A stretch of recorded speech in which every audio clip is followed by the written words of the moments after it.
The Lost Treasure of Crystal Island. Armin was a young explorer who loved solving mysteries. One day, while cleaning his grandfather's attic, he discovered an old wooden box. Inside, there was a faded map with strange markings and a note that read, "The treasure lies where the sun meets the sea. Beware the ones who follow." At the bottom of the note was the name Crystal Island. Excited, Armin researched the island and found it was located deep in the Arabian Sea. Many adventurers had gone there searching for treasure, but none had returned.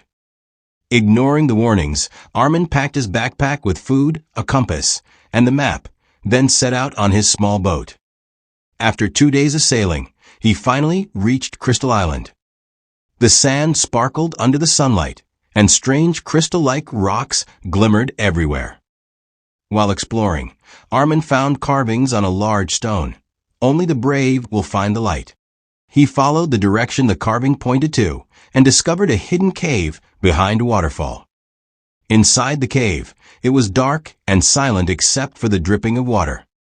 Suddenly, he heard voices behind him. 2 strangers appeared, holding flashlights and ropes. "Give us the map," one demanded. Armin realized they had been following him since the port.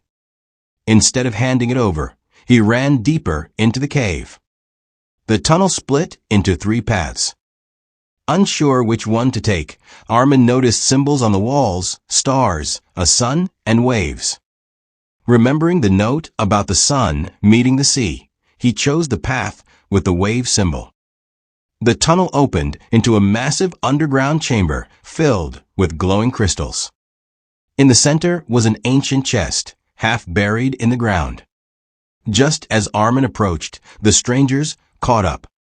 "Step aside," one of them warned, pulling out a knife. Thinking quickly, Armin threw a small rock toward the opposite corner, creating an echo that distracted them. While they were confused, he ran to the chest and pulled it open. Inside, instead of gold or jewels, there was a single crystal tablet engraved with unknown symbols. As soon as Armin touched it, the ground began to shake, and a hidden door opened behind the chamber. Without wasting a second, he grabbed the tablet and escaped through the door. The passage led him to a cliff overlooking the ocean. He could see his boat anchored below. Before climbing down, he glanced back and saw the strangers trapped inside as the chamber collapsed. When he returned home, Armin studied the tablet and discovered it was a map, one that revealed the locations of 5 other hidden treasures around the world. From that day on, Armin became one of the most famous explorers of his time.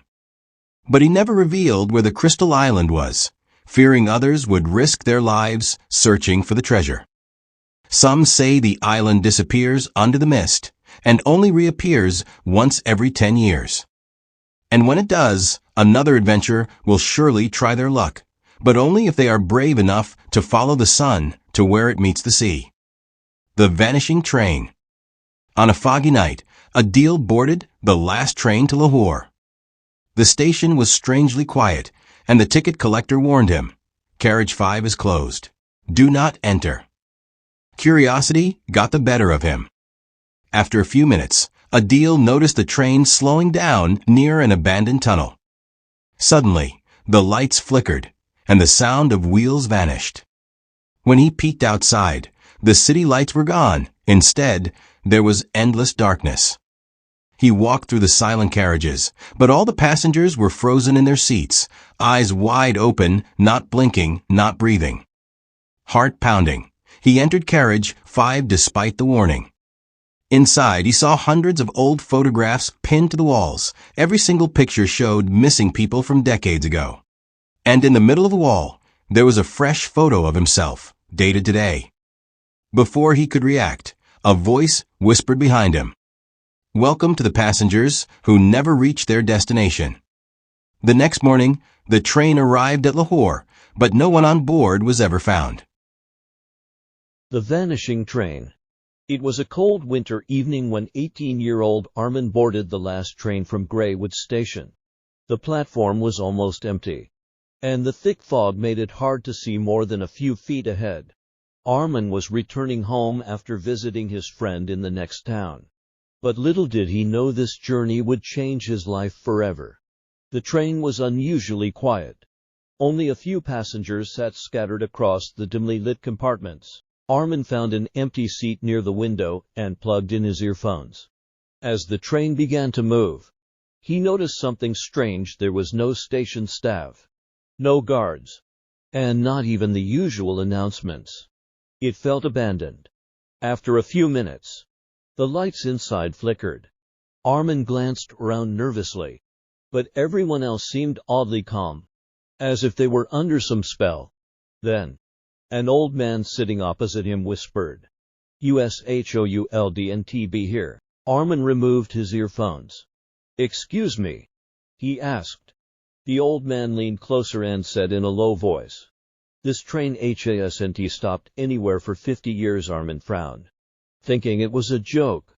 But when he looked carefully at the passengers, he realized something horrifying. Their clothes were decades out of style, their faces pale, and their eyes empty, like faded photographs. Before Armin could react, the fog outside thickened, and instead of the usual city lights, there was only endless darkness.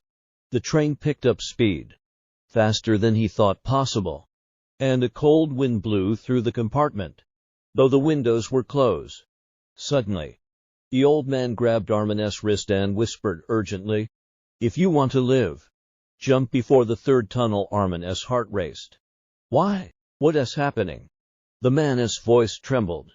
"This is the Midnight Express. Everyone here is dead." Panic surged through Armin's body. He stood up, but the other passengers turned their heads toward him in perfect unison. Their faces were blank, their lips unmoving. Yet he heard their voices inside his mind. "Stay with us forever." The train entered the first tunnel, and everything went pitch black for a few seconds. Armin clenched his fists, forcing himself to stay calm. The second tunnel came soon after, and the whispers grew louder, echoing inside his head. Finally, as the third tunnel approached, the old man shouted, "Now!" Armin gathered all his courage and leapt out of the moving train. He rolled down a grassy hill, bruised but alive. When he looked back, he expected to see the train disappearing into the distance, but there was nothing. No tracks, no train, no sound. Shaking, Armin walked toward a small road where a taxi driver stopped to help him. The driver frowned when Armin explained what happened and said, "Son, that train line was shut down 50 years ago after a crash killed everyone on board." Armin never returned to Greywood Station again. But sometimes, late at night, he hears the distant whistle of a train that doesn't exist.